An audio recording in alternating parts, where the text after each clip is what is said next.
necesitan ingresar a Facebook Live, si necesitan lengua de señas, pueden hacerlo también. Y estamos grabando también. Muchas gracias. En esta oportunidad nos acompaña el profesor Víctor Manuel Astaburuaga Ponce, profesor de Educación Diferencial, magíster en Educación Inclusiva. ¿Ya? Vamos a recordar nuevamente nuestra dinámica. El profesor va a exponer su charla. Nuestro tema de hoy es el gran paraguas de inclusión y luego va a haber tiempo para preguntas. Voy a proceder ahora a presentarlo como corresponde. El profesor Víctor Astaburuaga es magíster en Educación Inclusiva, educador diferencial, con mención en trastornos de audición y lenguaje y experto en programación.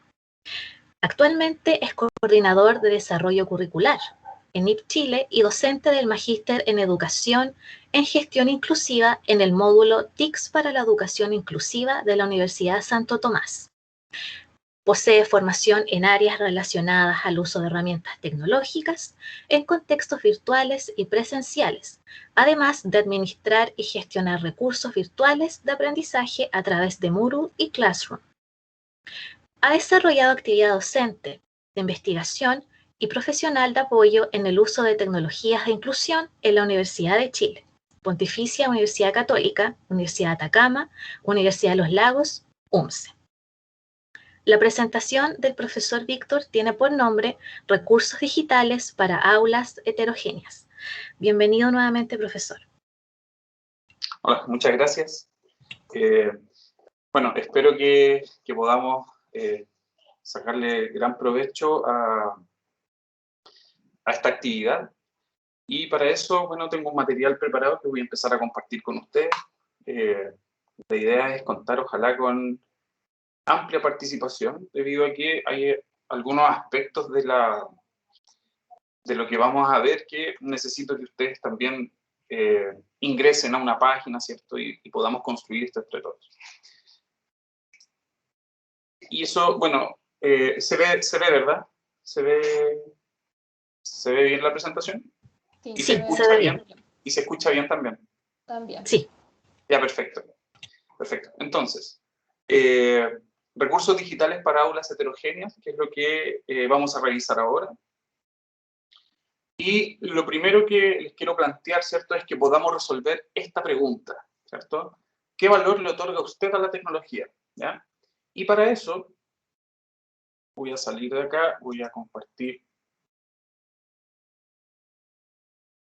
lo que vamos a ir viendo en el Prezi, o sea, perdón, en Mentimeter. Ahí debiesen estar viendo una imagen, ¿verdad?, que tiene en la parte superior, dice ingrese a menti.com, y luego de ingresar a menti.com debe ingresar el código 1648-9110. Entonces lo que necesito es que usted ingrese a Menti, ¿ya? Vamos a hacer esto, unos 2 minutos nada más, para poder mostrarle en el fondo, a nivel general, el valor que usted, al ingresar a este curso, le está dando a la tecnología, o a las herramientas tecnológicas en general, ¿sí? Y la idea es que usted vote por una de las opciones que están disponibles en la página del Menti. ¿Ya? Por favor, si pueden ingresar, para quienes no han utilizado Menti, en este formato de la pantalla, aquí en la parte inferior donde está, ahora aparece un número 2, ahora un 3, ¿cierto? Son las personas que ya han participado de la encuesta, ¿ya? Lo positivo de Menti, que es una de las herramientas de las que les voy a hablar hoy día, justamente es que los resultados se pueden ir viendo a tiempo real, ¿ya? O sea, yo puedo mostrar los resultados y a medida que ustedes van participando, yo voy viendo los resultados en la pantalla al mismo tiempo que se van ingresando, ¿ya? Vamos a empezar a revisar para ver qué es lo que han votado, ¿sí? Lo que tenemos, ¿cierto?, como paraguas general, votación en vivo, es que el valor que usted mayoritariamente lo otorga la tecnología, ¿cierto? Es la primera, altamente relevante en todos los aspectos de la vida. ¿Por qué es importante preguntarse esto? Ya esto tiene relación, además del valor, ¿cierto? También tiene que ver con qué tan cercano usted se siente con la tecnología, ¿ya? Y eso es fundamental para enfrentar una herramienta como tal, como las que vamos a ver hoy día, de las cuales yo les voy a hablar, ¿ya? Entonces, respecto a todos estos niveles, ¿cierto? Valores que yo traté de poner aquí bien general, en su gran mayoría, para usted, es altamente relevante, ¿sí? ¿Eso a qué conlleva? ¿Ya? ¿A qué conlleva? Vamos a ver qué es lo que conlleva todo esto. Ya voy a dejar de compartir acá y vamos a seguir avanzando. Por lo tanto, si para usted es altamente relevante la tecnología, vamos a ver cuáles son las implicancias de esto, ¿ya? Primero, esto como paraguas general, ¿ya? No voy a detenerme mucho en cada concepto, pero sí hay que definir algunas cosas importantes. Primero, hay que definir los conceptos que están acá. Más que definirlos, es diferenciarlos, ¿ya? Porque hay muchos conceptos que, cuando hablamos de inclusión, por ejemplo, muchas veces caemos en la definición social, que más se transforma en una percepción, ¿ya? Y en esa percepción choca lo que es la integración con la inclusión. En síntesis, como sociedad entendemos que son casi lo mismo, la integración y la inclusión, ¿ya? Aquí prácticamente lo que tenemos en la imagen es un relato histórico, ¿cierto? Que va desde la exclusión hasta la inclusión. Si hablamos de la exclusión, estamos hablando de etapas de la historia, por ejemplo, en la Edad Media, donde la discapacidad, específicamente como parte de esta diversidad, era perseguida, ¿ya? Las famosas casas de brujas, donde las personas cazaban.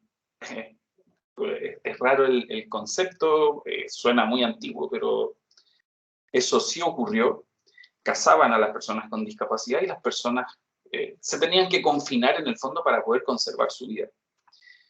Luego, en la segregación ya nos civilizamos, entre comillas, pasamos a una etapa en donde ya había una prohibición de cazar, ¿cierto? Habían derechos humanos, etcétera. Por lo tanto, dentro de este concepto de protección, es que se crean las escuelas especiales, ¿cierto? Y se crean las escuelas especiales justamente para poder resguardar el derecho a la educación. Entonces, ahí es una segregación porque finalmente están en un lugar distinto, ¿no? Hay escuelas actualmente que funcionan muy abiertas hacia la comunidad, pero lo que se conserva en el fondo es el espacio, un espacio diferenciado. Luego, en la integración, ¿cierto? El mejor ejemplo de integración son los programas de integración como funcionaban antes, que el programa funcionaba dentro de una sala del programa de integración, funcionaba dentro de una sala y los estudiantes se atendían en esta sala. Actualmente se habla de inclusión en el sistema porque los estudiantes ya no son atendidos fuera de la sala, o para algunas cosas sí, para entrega de recursos asociados, ¿cierto? Recursos específicos, algún apoyo muy necesario, ¿verdad? Pero en general la atención se realiza dentro del aula, ¿ya? Entonces, en el aula tengo esta diversidad, ¿ya? Ojo que la definición de diversidad la vamos a entender como un componente inherente del ser humano, por lo tanto, la diferencia no siempre está en el otro, sino que siempre también está en mí. También tenemos que ver lo que es el diseño universal de aprendizaje. Obviamente esto da para una capacitación completa, pero lo importante es definir el diseño universal de aprendizaje como un modelo de enseñanza que da respuesta a la diversidad, que da respuesta a la inclusión como una acción pedagógica. Entonces, con las pautas y los principios del diseño universal de aprendizaje, nosotros damos respuesta a la necesidad no solamente de los estudiantes migrantes, no solamente de los estudiantes en situación de discapacidad, no parte de la diversidad de género, sino que damos respuesta real a la necesidad de todos, ¿ya? Incluyendo a quien nos identifica con una, comillas, diversidad determinada, sino que como una parte inherente del ser humano, por lo tanto, para todos los que están dentro de una sala. Sus principios y sus pautas nos ayudan a guiar las metodologías de aula y sobre todo la creación de recursos de aprendizaje, que es donde particularmente vamos a centrar nuestra clase de hoy día, nuestra charla. También hay algo que tenemos que mirar, ¿cierto?, que es la evolución, ¿ya? Esto es más una introspección que tenemos que hacer respecto a lo que sucede con las herramientas tecnológicas, ¿ya?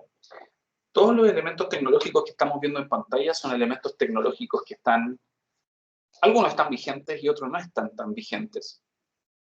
Y un elemento que llega a cambiar un poco esta imagen con tantos recursos distintos es la llegada de los teléfonos celulares. ¿Ya? Los teléfonos que actualmente tenemos en el bolsillo reemplazan muchas de las funciones que están acá. Por ejemplo, ya no necesitamos un escáner porque podemos escanear con el celular.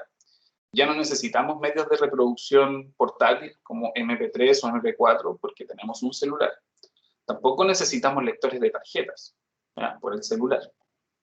Las memorias USB, si no lo tengo en el celular, lo tengo en el correo o en una nube. Por lo tanto, tampoco necesito una memoria USB. Los discos duros externos pueden ser relativamente necesarios, ¿ya? Pero así, esta imagen lo que muestra es una multiplicidad de tipos de herramientas tecnológicas, pero que hay muchas que han sido reemplazadas por el celular. Por lo tanto, lo que tengo en mi bolsillo no es solamente un celular como lo que hacían antiguamente, que era un elemento tecnológico que servía solo para hacer llamadas, sino que ahora puedo hacer muchas más cosas en un teléfono, ya prácticamente el equivalente a un computador. Y eso es muy interesante, ya es muy interesante poder pensar en cómo esto ha evolucionado en la historia reciente, por cierto. También internamente tengo diversos componentes dentro de un computador, dentro de un teléfono, dentro de una tablet. Los componentes más o menos se repiten, ¿ya? ¿Qué es lo que es importante a la hora de hablar de tecnología, ¿cierto? Y hablar de un aspecto un poco más técnico.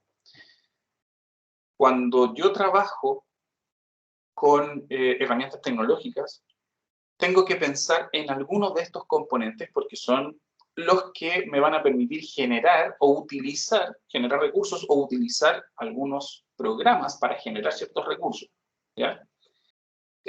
Todos los programas tienen requisitos, ¿ya? Entonces, para mirar los requisitos de un software es necesario saber lo que tengo y por eso ahí es importantísimo saber la velocidad de mi procesador, la cantidad de memoria RAM, ¿ya?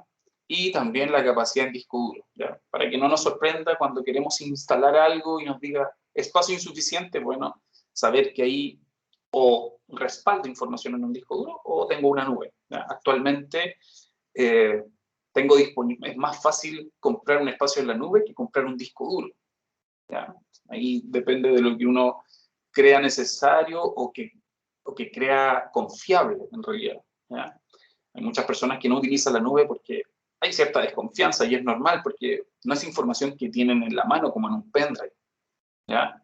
Pero son herramientas que están al servicio y, bueno, todo lo que está acá, ¿cierto? Son componentes que están de forma interna en un computador y que van a definir, o en cualquier dispositivo tecnológico inteligente, es lo que me va a permitir determinar el tipo de herramientas que puedo utilizar, ¿ya? Ahora, para tranquilidad de todos, las herramientas que vamos a ver hoy día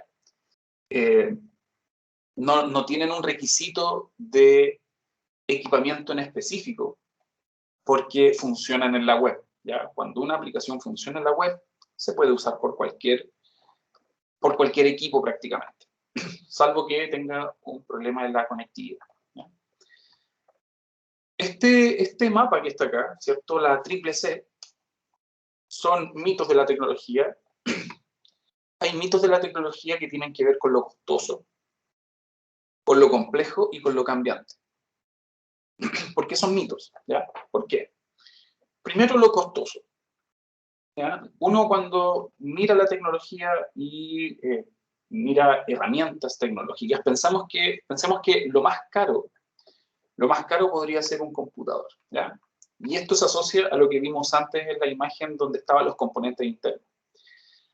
Hay veces que yo, en vez de comprar, lo que necesito, termino comprando lo que me venden, ¿ya? Y ese ejercicio, yo creo que todos estamos sometidos a ese ejercicio cuando compramos un teléfono, por ejemplo. Siempre el vendedor al que le pregunto, o tuvo el teléfono que estoy viendo, o lo tiene, o su mamá lo tiene, o su papá lo tiene, y el teléfono es súper bueno y no tiene ningún reclamo. Eso lo que genera, ¿cierto? En el fondo es una estrategia de marketing. Y lo que quiere generar es la venta, ¿ya? Porque el objetivo es la venta, obviamente.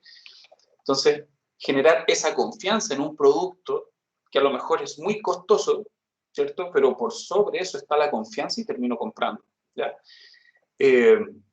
Hay marcas que están en tema de celular y también en computadores y tablets, hay marcas que por estar recién entrando y por no tener un prestigio tan grande en Chile, terminan acaparando mayor parte del público, mayor parte del cliente. Lo que yo me tengo que concentrar es una marca que sea confiable, que al menos tenga un buen servicio técnico en Chile. ¿Ya? Todas las marcas que venden en cualquier tienda tienen un servicio técnico en Chile, directo e indirecto. Pero hay algunas que pueden costar la mitad de otros. Por ejemplo, ¿ya? Un ejemplo actual. El último teléfono Samsung cuesta 1.100.000. El último teléfono de marca Xiaomi, que es algo que es una marca que muy pocos conocemos, ¿ya? Yo no lo conocía hasta hace un par de años. Xiaomi, su teléfono que le hace, entre comillas, el peso al último Samsung, cuesta la mitad del valor, ¿ya?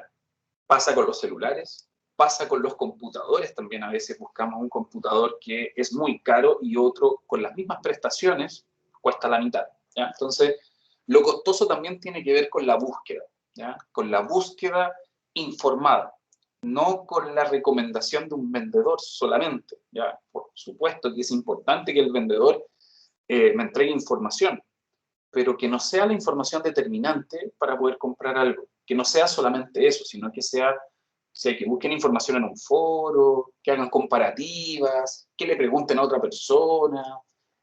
Eso es más confiable y obviamente buscar un precio ajustado. Entonces, lo costoso tiene que ver con que a veces no sabemos cómo buscar cosas un poco más económicas, ¿ya?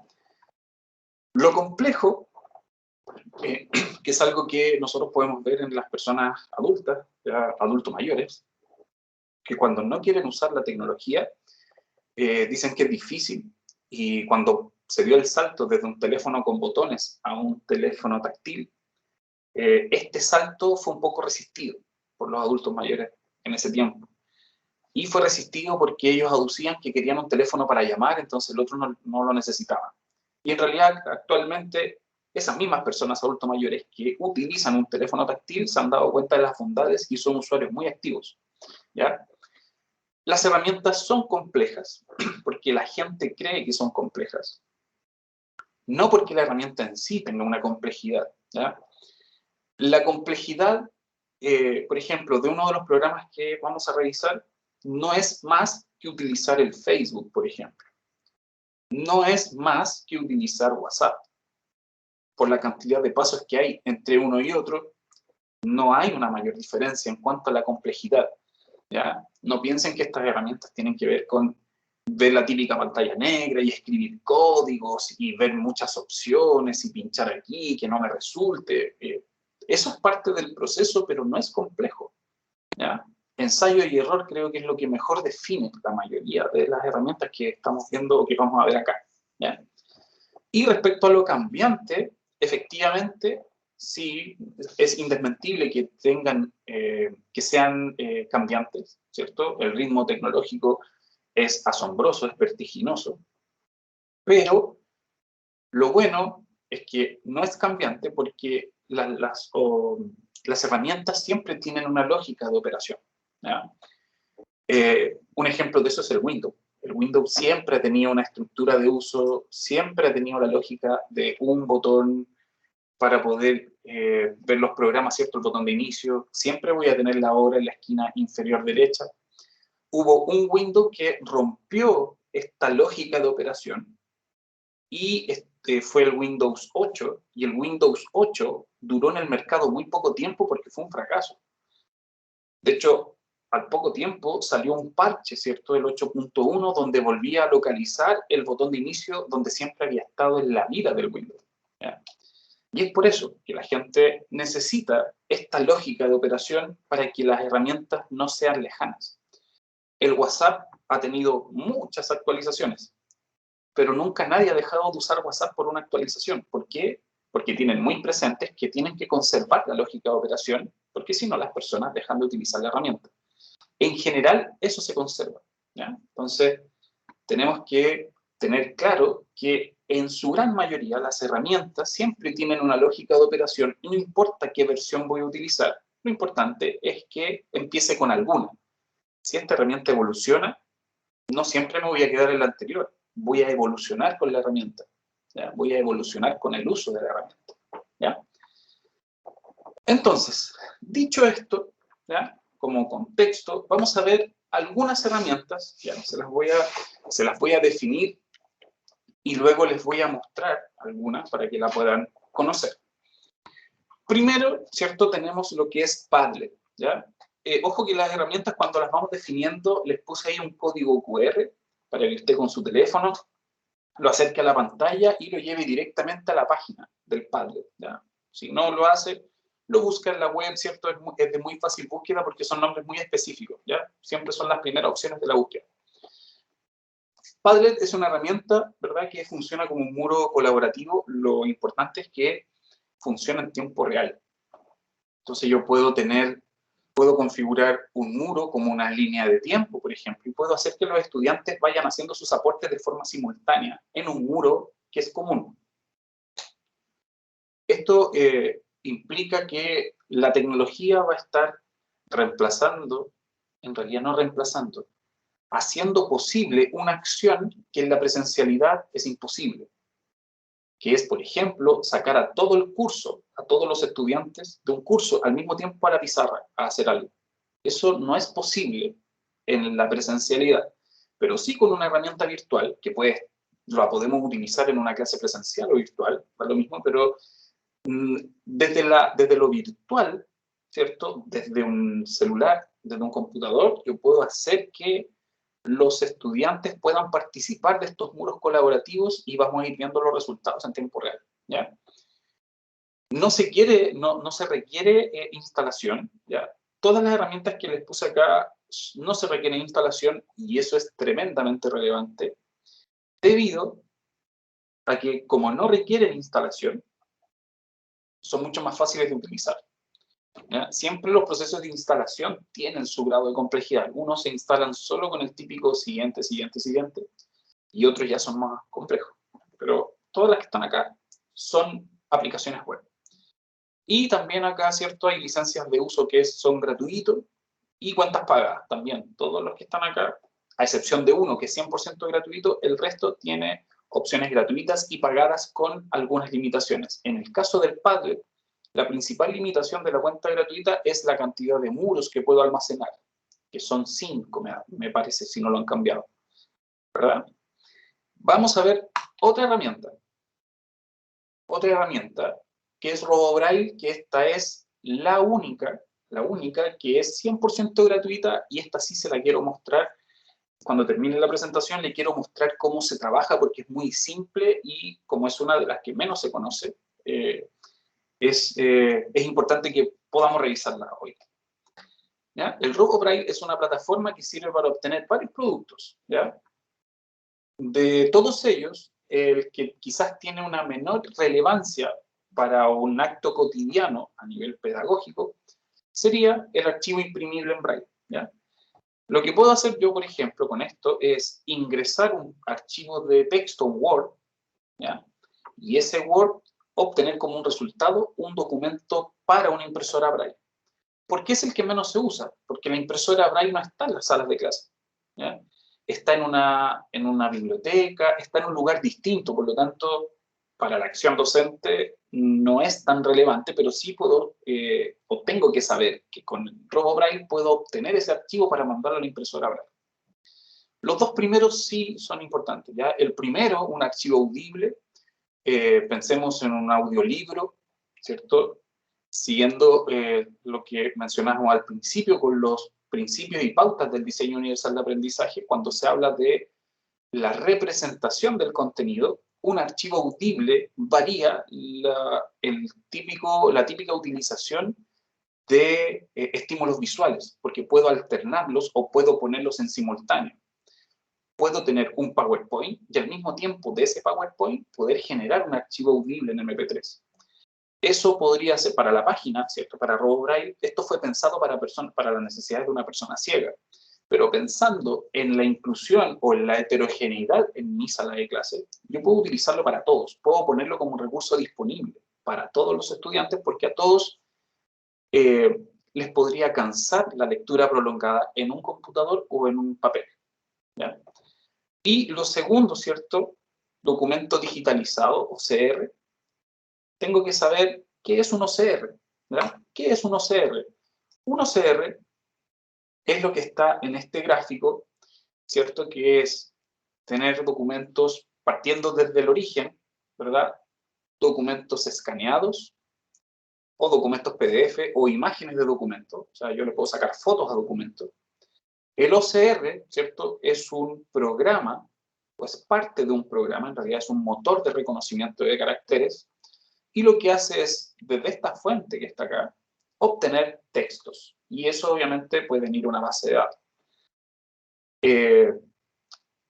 Dicho en concreto, puedo ir a la biblioteca, sacar una foto, un texto de la biblioteca, luego esa foto pasarla por el programa y luego obtener como resultado un archivo de texto que sea editable, ¿ya? Porque la foto es editable, pero es editable como imagen, no como texto. Pero el OCR hace que esto sea editable como texto, ¿ya? Eso es la digitalización de texto y es lo que es capaz de hacer el RoboBraille. Yo le puedo cargar una imagen y me va a arrojar como resultado un texto. Sigamos. Canva. Canva es una plataforma que tiene muchas funciones. Actualmente se pueden hacer hasta presentaciones. Así, si quiero alternar entre el uso del típico PowerPoint o del que también se está haciendo un poco típico, el Prezi, como el que estamos viendo acá, se está utilizando mucho. Si quiero salir de lo común, puedo utilizar Canva para hacer presentaciones. También tiene planes gratuitos y pagados. Y además tiene 250.000 plantillas, y además de plantillas tiene imágenes, y además de imágenes tiene botones y formas personalizadas. Por lo tanto, a nivel gráfico, esta es una plataforma prácticamente única. Ya hay muchas que han tratado de competir, pero Canva es lejos la que tiene mayor cantidad de recursos. Acá dice que es una herramienta, ¿cierto? Es una plataforma que tiene una herramienta de diseño gráfico que funciona como aplicación web. ¿Para qué me puede servir esta herramienta? Esta herramienta me puede servir para poder presentar desafíos a los estudiantes, desafíos que tienen que ver con lo gráfico y que, dadas las herramientas que existen en el mercado, herramientas que son programas, aplicaciones que se instalan en el computador, ¿cierto? La que más conocemos es Word, pero hay otras que son más gráficas, como el Photoshop, ¿cierto? Como el Illustrator, que son herramientas diseñadas para el diseño, pero que son complejas, ¿ya? Entonces, un estudiante de una carrera como pedagogía, cualquiera sea la especialidad, y yo necesito que hagan una infografía, ¿cierto? Canva podría entregar una respuesta específica para esa necesidad. Es fácil de usar, es muy intuitiva, ¿ya? Es muy intuitiva, por lo tanto, se recomienda para el uso en una sala de clases, donde tengamos que cumplir con desafíos gráficos, cualquiera sea, ¿ya? Esto es lo que hace Canva, ya probablemente usted la ha utilizado, o otros también, si quieren, la pueden empezar a utilizar. Acá está el código QR para que tenga acceso a lo que es Canva. ¿Qué más tenemos? Tenemos Mentimeter, que fue lo que utilizamos al comienzo. Y Mentimeter es una aplicación que permite crear encuestas, que es una de las herramientas que tiene, de una manera rápida e interactiva, ¿ya? Sobre todo aquí, destacar la idea de lo que es interactivo, ¿ya? Interactivo y dinámico, ¿ya? El estudiante responde ingresando desde cualquier dispositivo conectado a Internet en tiempo real y no se requiere descargar ninguna aplicación, ¿ya? Tal como lo hicieron ustedes al comienzo, ingresan a una página, en la misma página, ¿cierto? Cuando yo la muestro, les da el código, o yo les puedo dar el código, creo que acá en el chat de la charla, les pusieron el código, ya que eso es lo que uno también puede hacer con los estudiantes, y previamente uno tiene que haber configurado este Mentimeter, este Menti en realidad, cada una de las presentaciones se llaman Menti. Cada Menti se configura, ¿cierto?, por parte del usuario que los ha creado y luego los pone a disposición de los estudiantes, ¿ya? Y también como ejemplo, ¿cierto?, aquí hay algunas cosas que puedo hacer. Hay algunas cosas que están en el plan Pro, es una cuenta que tiene un valor aproximado, parte en los 3.000 y tantos pesos mensuales. Pero aquí la limitación principal es la cantidad de ítems por presentación. O sea, yo no creo que son tres máximo, 3 diapositivas máximo. Pero si yo lo voy a utilizar como un elemento de dinamización, basta con que yo ponga una nube de palabras, ¿cierto? Voy a tener una diapositiva, hago solo la nube de palabras, y eso no voy a estar topando con la limitación que tiene la cuenta gratuita, ¿ya? Una nube de palabras como esa, por ejemplo, que aparece como ejemplo en la misma página, ¿ya?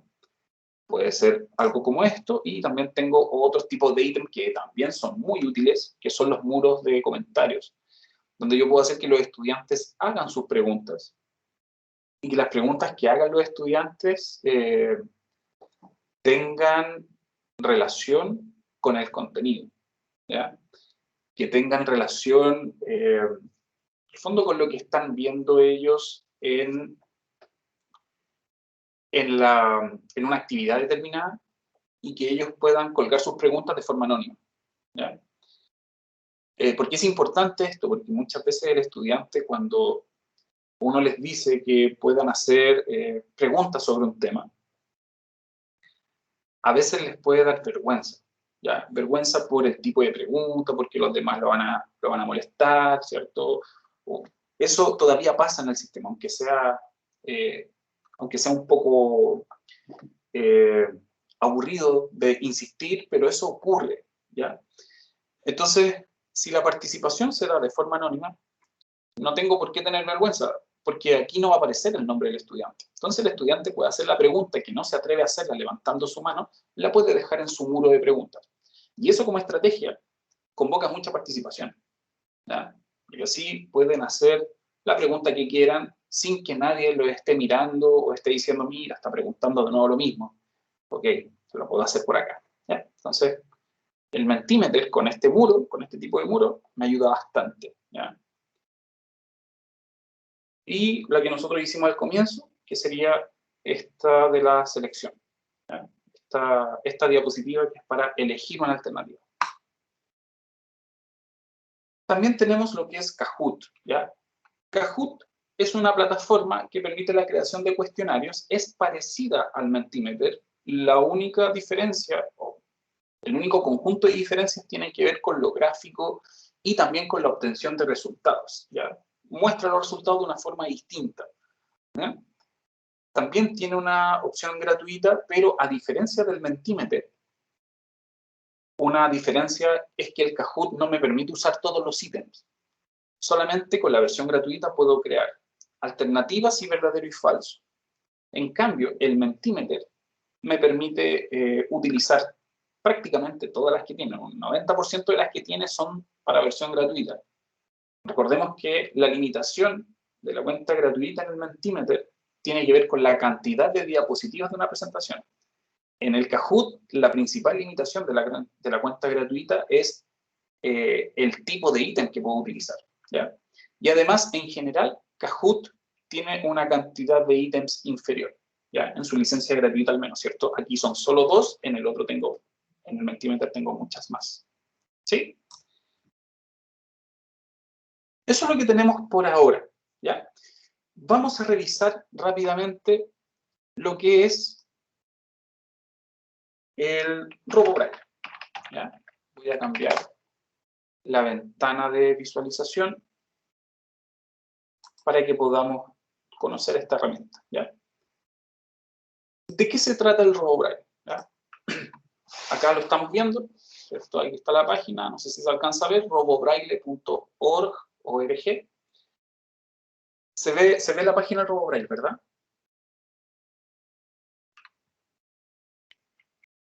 Sí, se ve. Ya, perfecto, muchas gracias. Lo primero que tengo que hacer en la página del RoboBraille, muchas gracias Juan Francisco, lo primero que tengo que hacer es que en las ventanas superiores, o sea, en la ventana, en la parte superior, ¿cierto? Hay unas banderas, y en esa bandera tengo que presionar donde está la bandera de España para que cambie el idioma de la página, ¿ya? Y luego, ¿cierto? Esto es tan simple como seguir los pasos que me está pidiendo la plataforma.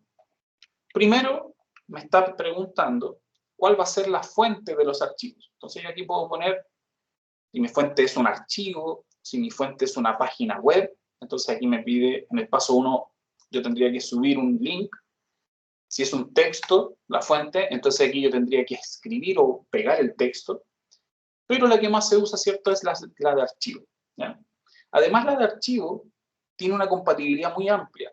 Si ustedes ven las extensiones asociadas, las extensiones son, en el fondo, determinan cómo un programa se va a abrir o qué programa va a abrir determinado archivo. Por ejemplo, cuando un archivo tiene .doc, significa que quien va a abrir ese archivo va a ser el Word, ¿ya? Igual que el docx, ¿ya? Entonces, dentro de esta gran gama, tengo muchas posibilidades, ¿ya? Entonces, usted pincha primero donde dice elegir archivos, y luego, ¿cierto?, se le va a abrir una ventana que usted no está viendo en este momento, que es donde están los archivos que usted quiere pasar, ¿cierto?, su computador, y usted busca la carpeta donde tenga los archivos determinados. Aquí voy a subir ahora un texto de prueba, que es una imagen que yo capturé con el celular, una foto, ¿ya? Subo ese documento, ahí aparece el nombre, prueba rb.jpg, es una foto de un texto, y luego usted pincha donde dice subir.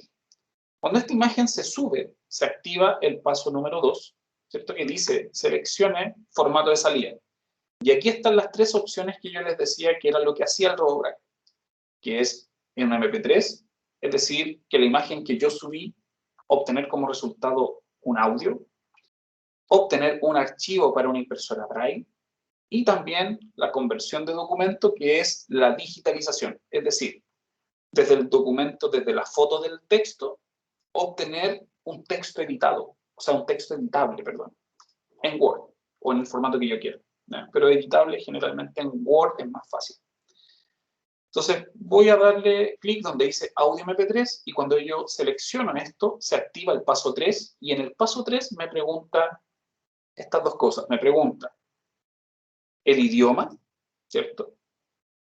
Me pregunta el idioma, y además me pregunta por la velocidad de la lectura, ¿ya? La velocidad de la lectura. Entonces yo acá tengo en nuestra lengua, tengo 2 opciones, que sería el español de Castilla, que es español, ya cuando se pronuncia, por ejemplo, la C como Z, ¿ya? El español de España, que nosotros llamamos, y el español de América Latina, ¿ya? Puedo alternar entre los dos, puedo quedarme solo con el de América Latina. Y tengo velocidad, que tengo, aparece por defecto normal, velocidad de lectura normal, pero también tengo 3 niveles por sobre la velocidad normal, es decir, más rápidas, y 3 velocidades por debajo de la normal, que serían más lentas. ¿Ya? Y luego hay que ingresar un correo para que llegue el resultado del RoboDrive. Si volvemos al paso 2 y cambiamos a conversión de documento, fíjense que el paso número 3 va a cambiar. ¿Ah? Ahora me pide el formato de destino. Y en el formato de destino, lo que tengo es una lista de tipos de archivo que puedo obtener desde una foto. Recordemos que el archivo que yo subí es una foto, un JPG, que ya se los voy a mostrar. Y lo que obtengo, o lo que puedo obtener, podría ser un archivo de Word, desde una foto, un PDF, incluso archivos de Excel. ¿Ya? Archivos de Excel, cuando las fuentes son tablas, me conviene obtenerlos con resultados de Excel. ¿Ya?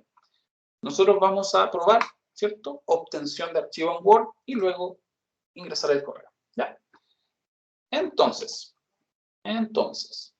¿qué es lo que obtengo? ¿Ya? Voy a abrir la carpeta donde tengo esos archivos. Denme un segundo. RoboDrive, acá está. ¿Ya?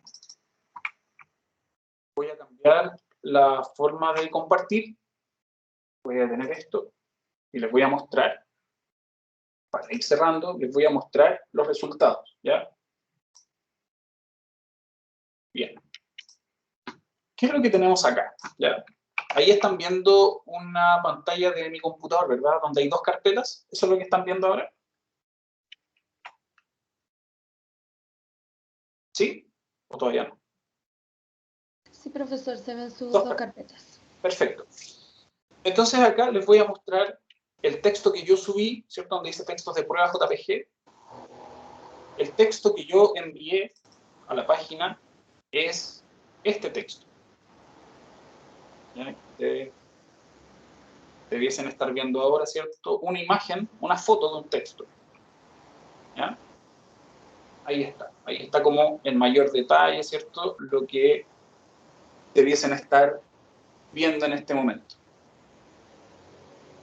Ahora, esta foto, ¿cierto? Luego de haber pasado por el proceso de conversión, se obtiene como resultado lo siguiente. Voy a abrir el archivo de Word y aquí podemos ver el resultado de la conversión. ¿Ya? Si lo llevamos a lo práctico, ¿verdad? Lo que nosotros debiésemos ver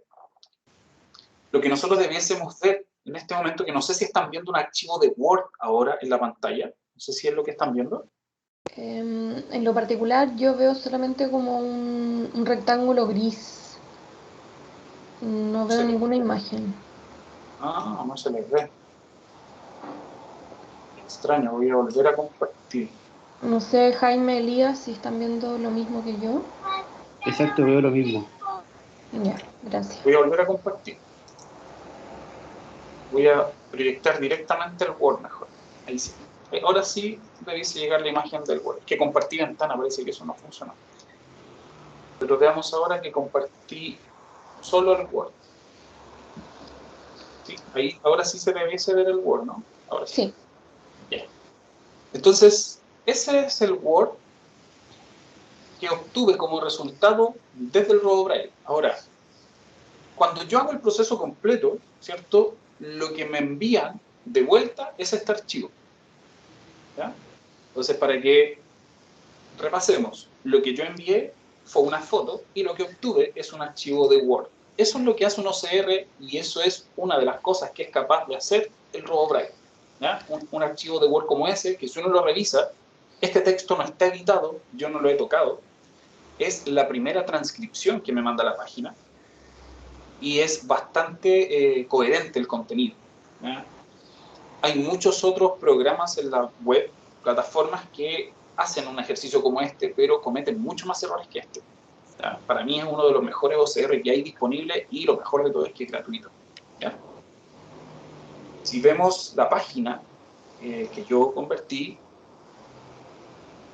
Voy a poner solo la hoja.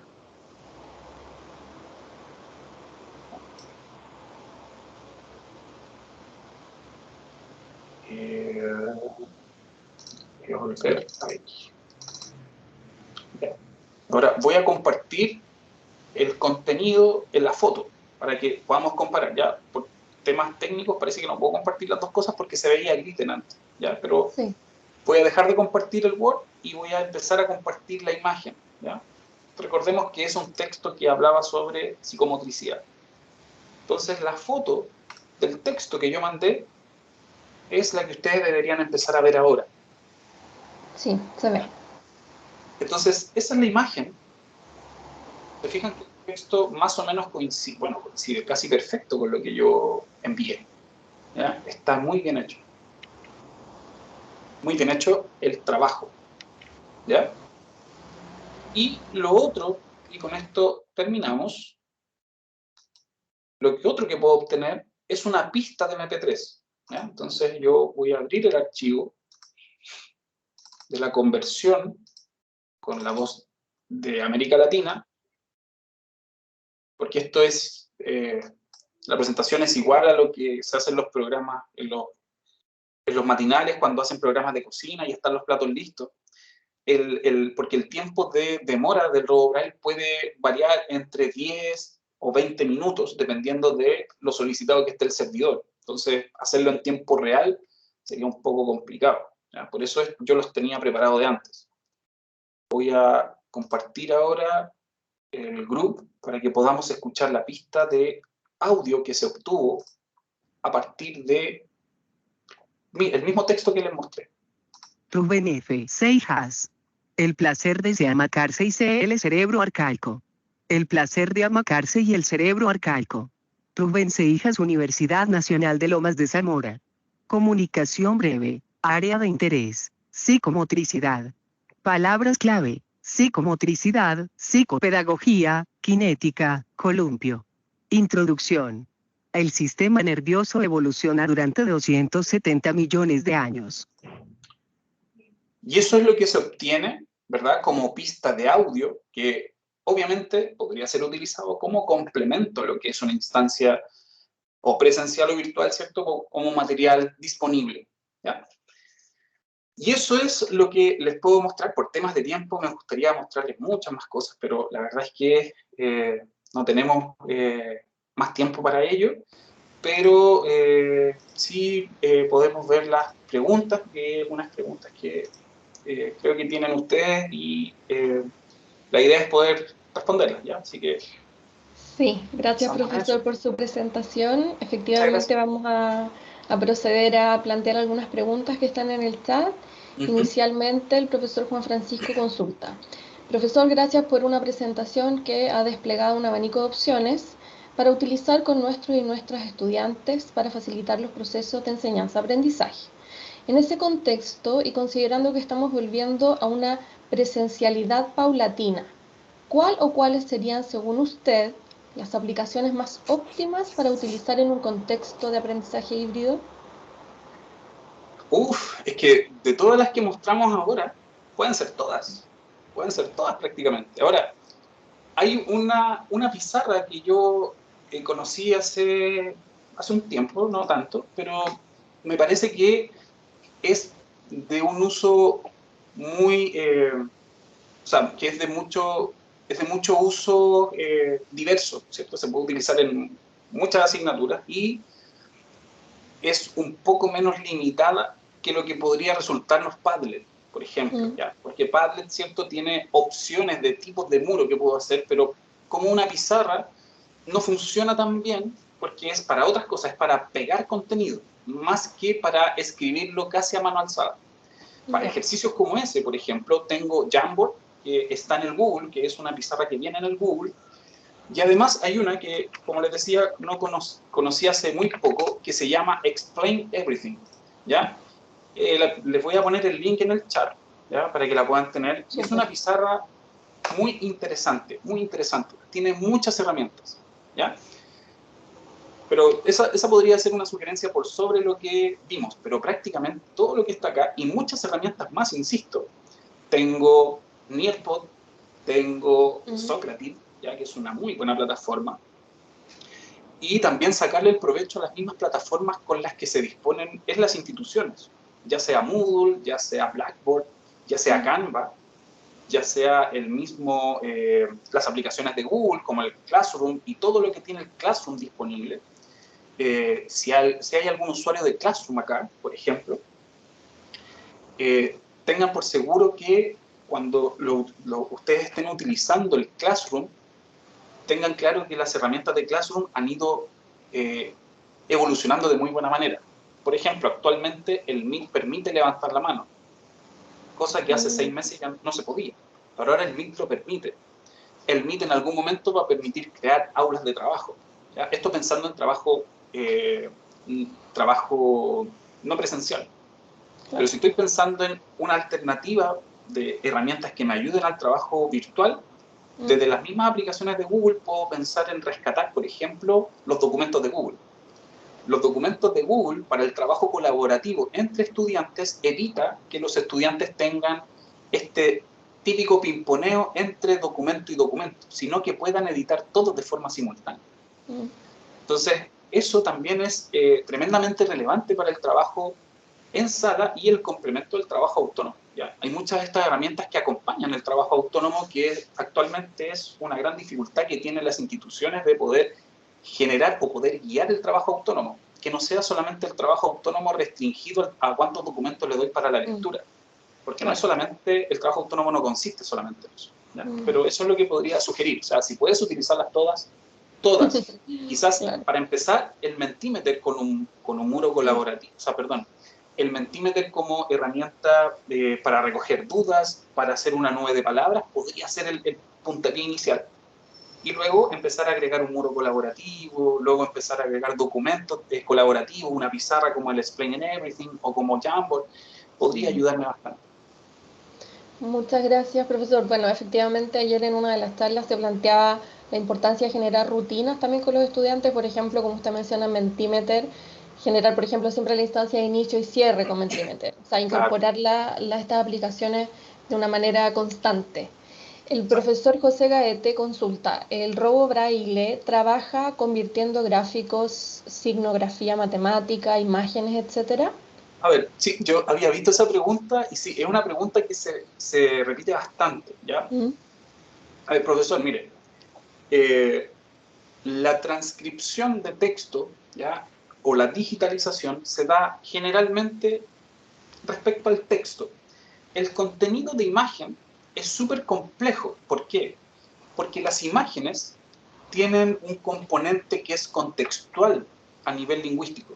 Es decir, una imagen de un árbol, por ejemplo, una foto de un árbol, tiene una significación en un texto que versa sobre liderazgo y tiene una significación distinta en un texto sobre biología. ¿Por qué? Porque el sentido del texto, ¿cierto?, es el que le da sentido a la imagen.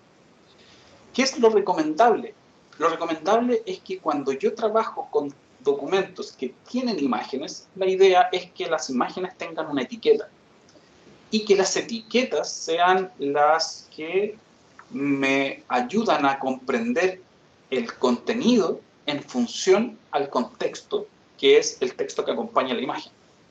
¿Ya? Eso es lo que yo generalmente recomiendo.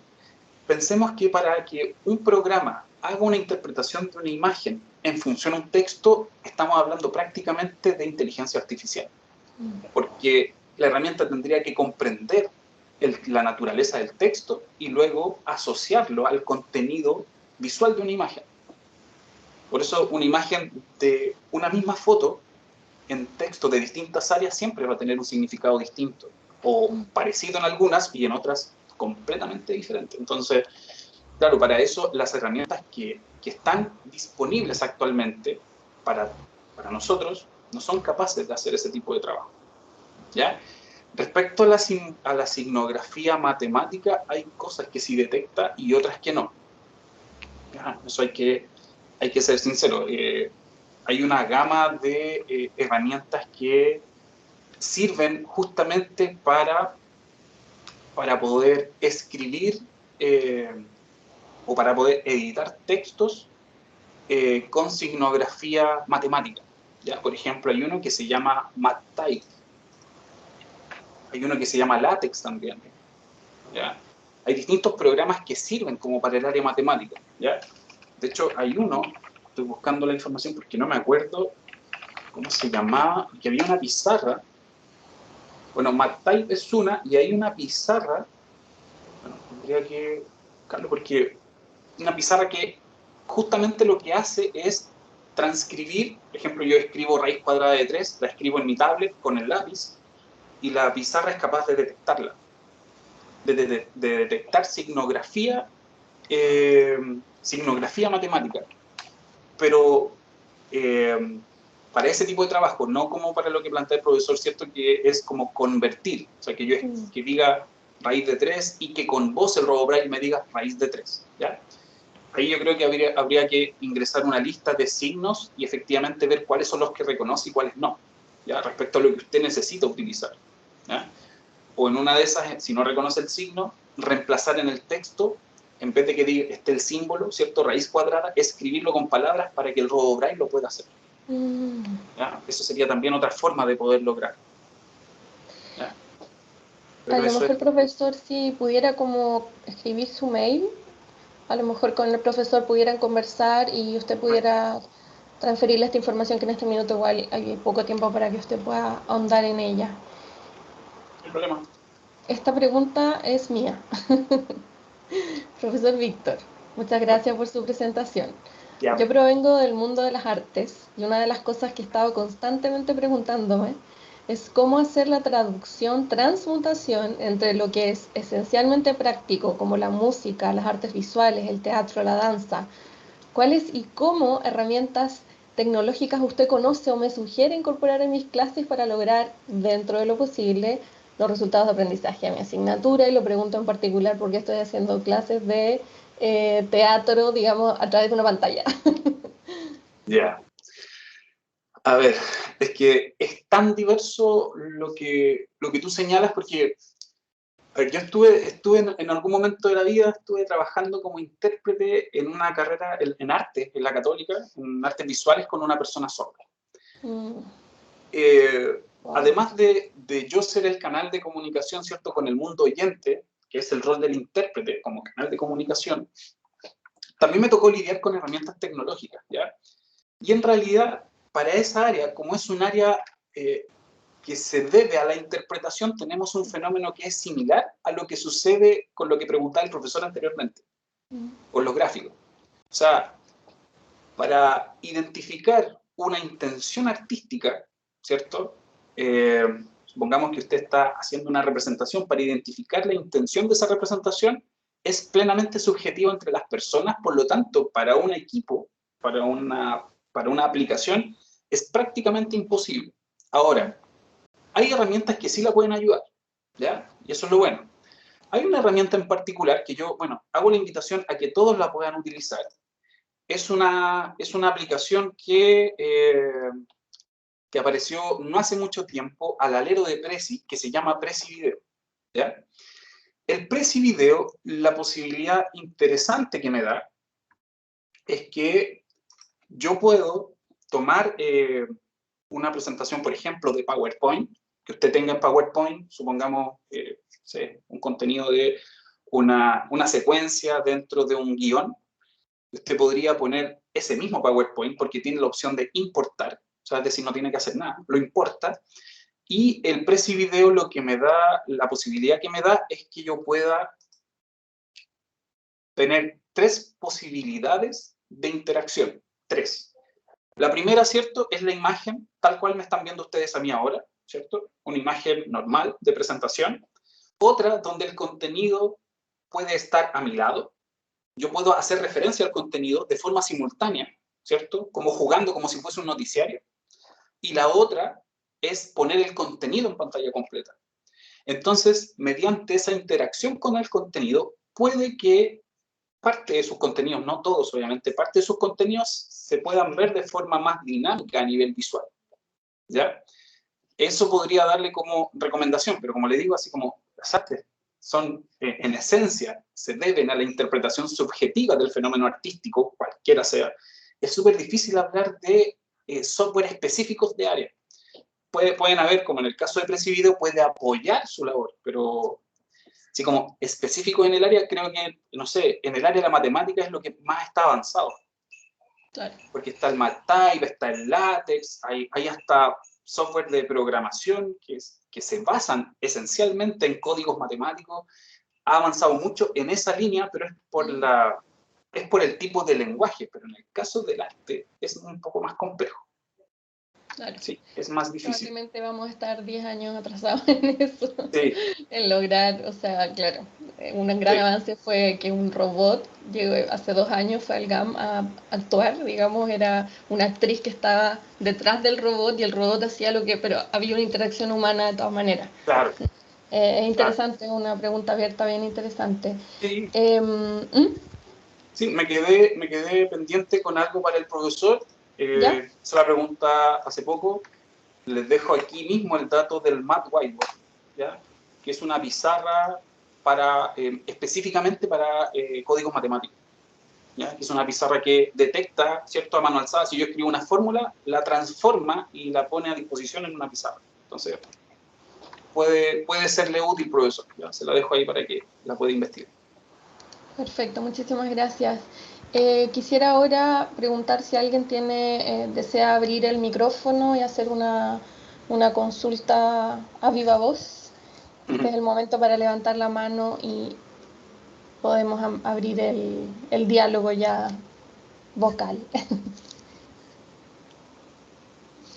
No hay dudas, parece. El profesor José Gaete dice gracias. Sí lo vi. De nada, profesor. Para que le sirva la herramienta. Bien. Entonces, de esta manera, al parecer no hay una manito levantada. Agradezco también, ahí está su correo y está el link de lo que acaba de mencionar, Math Whiteboard.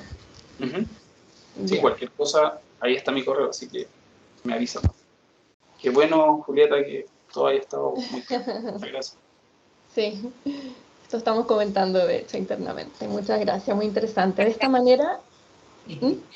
Gracias, Víctor, en nombre de la unidad por haber asistido hoy día y por habernos dado esta tremenda información, ¿cierto? Para nosotros, para muchos de nosotros es información nueva, pero que como unidad de investigación y desarrollo docente nosotros tenemos que empezar a manejar. Así que para nosotros tu presencia hoy día es muy, muy importante y te agradezco mucho que hayas aceptado nuestra invitación. Ya, bueno, de nada. Muchas gracias por invitarme. De esta manera damos por finalizada la jornada de hoy, enfocada en las temáticas de inclusión. Agradecemos la participación de nuestros y nuestras expositores y expositoras con tan importantes reflexiones. Agradecemos la participación también de todos y todas las docentes y que nos han acompañado esta mañana. Esperamos que este espacio sea solo el comienzo de futuras instancias de socialización de la experiencia docente. Les recordamos que mañana continuamos con la última jornada de la Semana de Perfeccionamiento Docente, que comenzará a las 9 de la mañana con la presentación Engaging Students Through Remote Interactions, a cargo del profesor Aaron Bond de la Universidad de Virginia, de Estados Unidos. Va a haber traducción simultánea, así que para aquellos que no manejen el inglés va a haber también esa posibilidad, así que no se preocupen. Muchas gracias, profesor, de nuevo. Muchas gracias a todos los asistentes. Les deseamos una excelente tarde y mañana los y las esperamos. Okay, que estén muy bien. Nos vemos. Muchas gracias. Chao. Hasta luego. Chao, gracias por